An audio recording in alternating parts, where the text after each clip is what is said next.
Indonesia dibangun bukan hanya oleh kekuatan senjata, tapi oleh kekuatan nilai. Pancasila adalah nilai. Ia lahir dari pergolatan sejarah, dari semangat persatuan dan dari tekad untuk menciptakan bangsa yang adil, beradab, dan merdeka. 5 sila dalam Pancasila bukan sekedar susunan kata. Ia adalah jiwa bangsa ini. Ia membimbing arah kebijakan, menjadi pedoman etika dan mendefinisikan siapa kita sebagai satu Indonesia. Hari ini kita hidup di tengah dunia yang cepat dan kompleks. Informasi datang tanpa filter, teknologi berkembang, tapi akhlak kadang tertinggal. Di tengah tantangan ini, Pancasila bukan lagi hanya dasar negara, ia adalah kompas moral.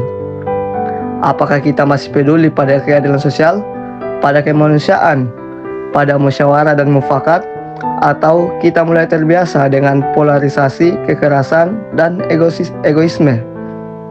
Pancasila adalah jawaban atas kritis itu, tapi hanya jika ia benar-benar dihidupi. Lihatlah anak-anak di sekolah ini. Mereka gotong royong membersihkan lingkungan.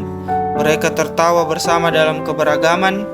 Ada yang berbeda keyakinan, tapi duduk di bangku yang sama. Dari hal-hal kecil seperti ini membantu teman-teman yang kesulitan, hingga berdiskusi dengan sopan. Semua ini adalah benih-benih nilai Pancasila yang tumbuh. Beginilah seharusnya kita mulai dari hal-hal sederhana dari usia muda, karena masa depan bangsa tidak lahir tiba-tiba. Ia dibentuk dari masa kecil yang dipenuhi nilai-nilai. Namun, kenyataan tak selalu indah. Kita masih melihat kekerasan di sekolah, bullying, diskriminasi, ejekan terhadap perbedaan. Anak-anak yang dibentuk bukan oleh nilai, tapi oleh kekosongan nilai. Mereka belajar dari tontonan tanpa kontrol, dari media sosial tanpa pendampingan, dari lingkungan yang menormalisasi kekerasan. Jika kita abai, maka luka kecil hari ini akan menjadi persoalan besar di masa depan. Ketika anak-anak tumbuh tanpa nilai, mereka bisa menjadi dewasa yang merusak tatanan.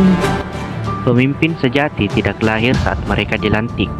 Mereka terbentuk jauh sebelumnya, dalam cara mereka memperlakukan orang, dalam cara mereka mendengar, dalam cara mereka mengambil keputusan yang adil. Pemimpin yang mendengar aspirasi rakyat dengan sabar, yang hadir di tengah massa bukan untuk menunjukkan kuasa, tapi untuk menunjukkan empati. Mereka adalah wajah Pancasila yang hidup. Demokrasi sejati bukan tentang suara terbanyak, tapi tentang menghargai semua suara. Inilah pemimpin yang dibentuk oleh sila keempat. Namun, kita juga melihat sisi lain, pemimpin yang korup, yang memperkaya diri sendiri, melupakan rakyat, yang memanipulasi hukum, memecah belah, dan menjual keadilan. Apakah mereka lupa Pancasila? Atau jangan-jangan mereka tak pernah benar-benar mengenalnya? Korupsi bukan sekedar kesalahan hukum. Ia adalah bukti dari karakter yang gagal dibentuk sejak dini, dan ini tanggung jawab kita bersama. Pendidikan nilai sejak dini, tindakan yang mendesak. Disinilah pentingnya menanamkan nilai-nilai Pancasila sejak masa anak-anak, tidak hanya dalam pelajaran formal, tapi dalam semua aspek kehidupan. Cara guru mengajar, cara sekolah membangun budaya, dan cara keluarga mendidik di rumah. Karakter seperti kejujuran, tanggung jawab, dan toleransi bukan diajarkan dengan ceramah. Ia ditanam melalui teladan dan pengalaman nyata. Kita tidak bisa berharap munculnya pemimpin besar dari generasi yang hanya pandai akademik, tapi miskin etika. Mengembangkan nilai-nilai Pancasila bukan tugas pemerintah semata. Ini adalah tanggung jawab bersama orang tua, guru, masyarakat, dan kita semua. Kita semua adalah bagian dari rantai pendidikan karakter bangsa.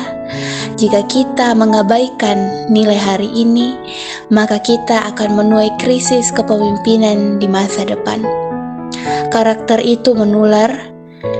Jika kita memberi contoh baik, anak-anak akan mengikuti. Tetapi jika kita mendiamkan ketidakadilan, mereka akan menormalisasikannya. Hari ini, kita punya pilihan, membiarkan nilai Pancasila tinggal di dinding kelas dan buku pelajaran, atau menjadikannya nafas dalam kehidupan. Jika kita ingin pemimpin masa depan yang demokratis, adil, dan beradab, maka kita harus menanamkan Pancasila hari ini, di rumah-rumah, di sekolah-sekolah, dan di hati generasi muda. Karena bangsa yang besar bukan dibangun oleh kekuatan ekonomi semata, tapi oleh kekuatan karakter. Dan karakter itu dimulai dari nilai Pancasila yang diterapkan.